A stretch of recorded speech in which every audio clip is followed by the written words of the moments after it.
Naranasan mo na bang maglakad sa isang pamilyar na daan pero bigla kang binalot ng isang kakaibang pakiramdam? Na tila ba ang bawat hakbang mo ay bumabalik lamang sa iyong pinanggalingan?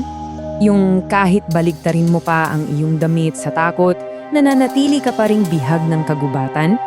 Huwag kang lilingon dahil sa anino ng malalaking puno may isang matangkad at butuhang nilalang na nagmamasid. Isang nilalang na may ulo at paa ng kabayo, ngulit may katawan ng isang higanteng tao, ang tikbalang.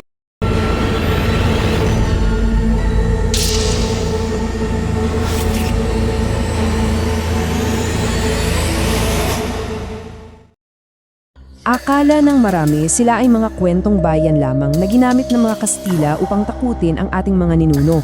Ngunit paano kung sabihin ko sa inyo na ang kanilang imahe ay nakaukit na sa kasaysayan, mahigit 4,000 taon na ang nakalilipas. Mula sa mga misteryosong sunog sa Bato Camarines Sur na sinasabing ganti ng isang elementong naabala ang tirahan hanggang sa mga ulat ng mga taong nawawala sa katinuan matapos silang paglaruan sa dilim, ngayong gabi sa Laging Sentral, hihukayan natin ang madilim na pinagmulan, ang mga kapangyarihang shape-shifting at ang nakapaninindig balahibong katotohanan sa likod ng horse demon ng Pilipinas. Unang bahagi, The Fires in the Dark. Sige, simulan natin ang investigasyon natin sa mga nakakakilabot na pangyayari sa kasalukuyan. Bago tayo bumalik sa madilim na nakaraan, tingnan muna natin kung paano naghahasik ng lagim ang nilalang na ito ngayon mismo. Isipin niyo to, isang pamilya sa Bato, Camarines Sur, araw-araw nakakaranas ng literal na bangungot. Pakinggan niyo ang sinabi ng isang residente doon. Nanginginig ang tuhod ko, nanghihina ako, hindi ko alam ang gagawin. Araw-araw may nasusunog.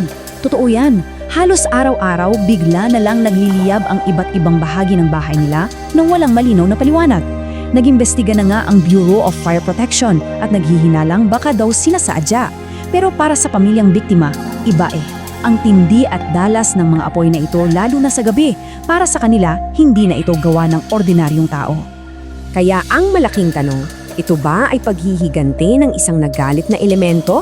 Dahil nga sa sobrang takot at walang maibigay na malinaw na sagot ang mga otoridad, napilitan na ang pamilya na kumonsulta sa isang albularyo. At alam niyo ba kung anong isiniwalat niya? Mas nakakapanindig balahibo. Ayon sa albularyo, ang salarin daw ay hindi tao at lalong hindi ordinaryong kalikasan. May nakaupo raw na tikbalang doon sa mga kahoy nila. Nagalit daw ang nilalang kasi binulabog at pinagpuputol yung mga sanga ng puno na ginagawa niyang tirahan.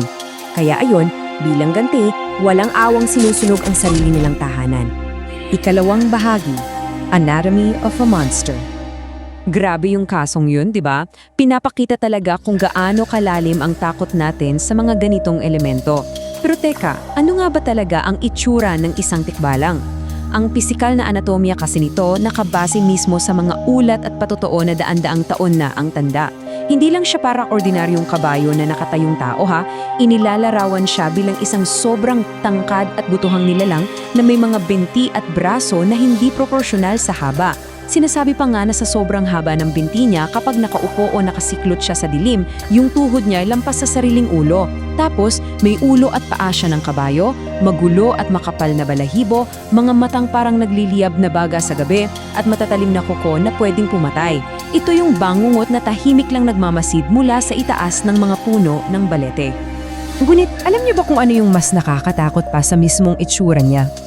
Yung mapanlinlang yang kakayahan na mag-shapeshift o magpalit ng anyo. Binalaan tayo ng maraming matatanda na ang tikbalang hindi laging magpapakita sa kanyang nakakakilabot na anyo, na kabayo.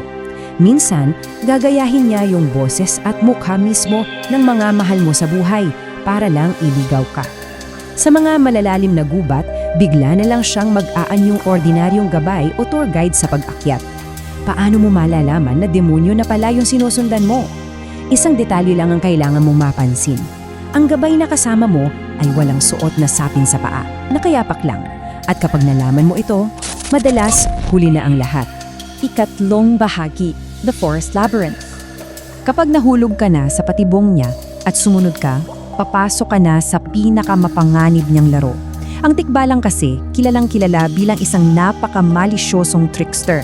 Naghihintay lang yan sa mga sangandaan sa loob ng gubat. Hindi para saktan ka agad ng pisikal, kundi para literal na paglaruan ang isip mo. Lilikha siya ng ilusyon kung saan ang bawat daan na tatahakin mo ay pabalik lamang sa pinanggalingan mo.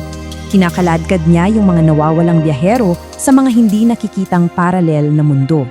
May mga nakakapangilabot na ulat tungkol sa mga taong akala natin basta nawala na lang sa gubat. Pero nang matagpuan pagkalipas ng ilang araw, tuluyan na nilang nawala ang katinuan nila dahil sa matinding takot na naranasan nila sa kamay ng nilalang na to.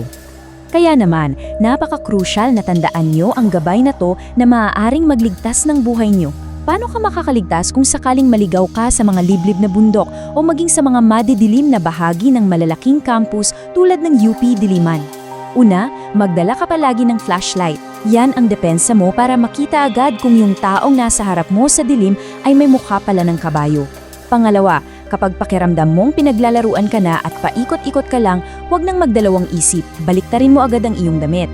At pangatlo, ito ay isang napakatinding sugala. Kung aatakehin ka man ng harapan, subukan mong bunutin ng gintong hibla ng buhok mula sa kanyang leeg. Ayon sa alamat, sinumang makagawa nito ay mapapasunod at mapapaamo ang halimaw habang buhay. Ika-4 na bahagi, a deep generational secret.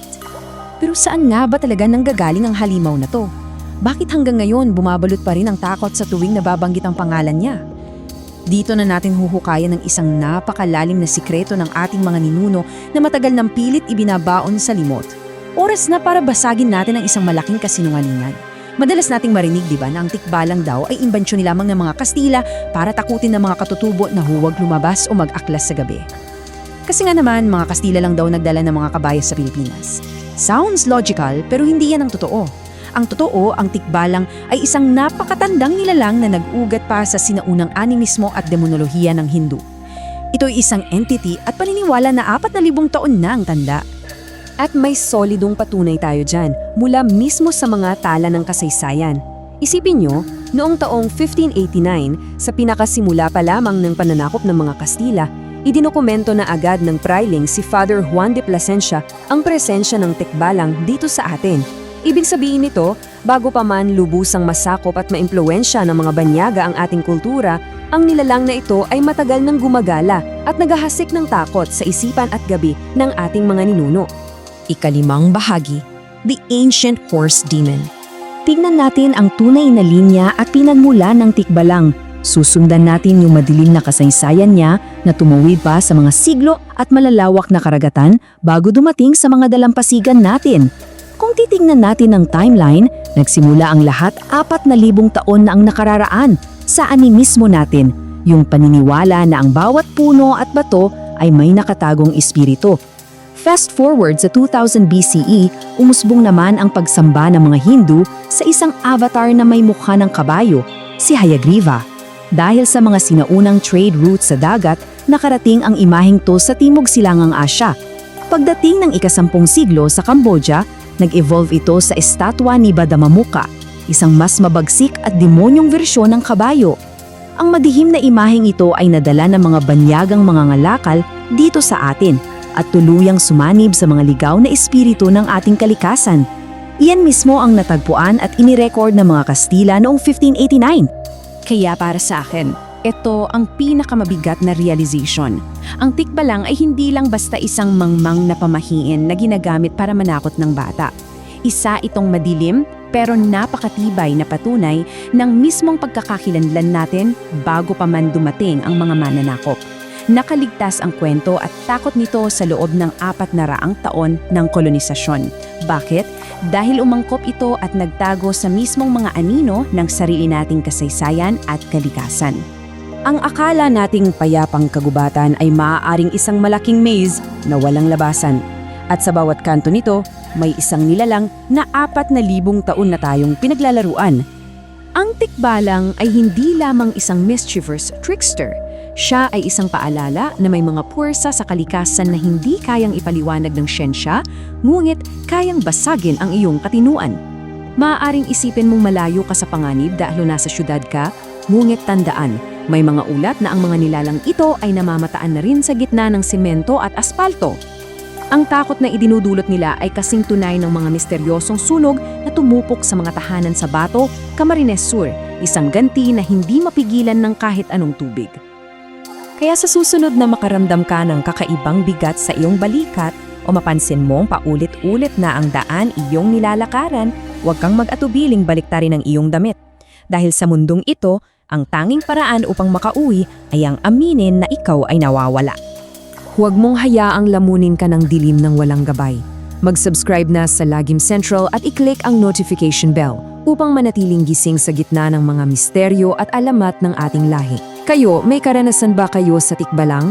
O may kwento ba sa inyong probinsya tungkol sa mga taong nailigaw at hindi na muling nakabalik? Ibahagi ang inyong mga kwento sa comment section sa ibaba. Ang inyong karanasan ay maaaring ang susunod nating iimbestigahan. Ito ang Lagim Central, manatiling mapagmatsyag dahil ang aninong iyong nakikita, baka hindi lang basta puno ang nagmamayari.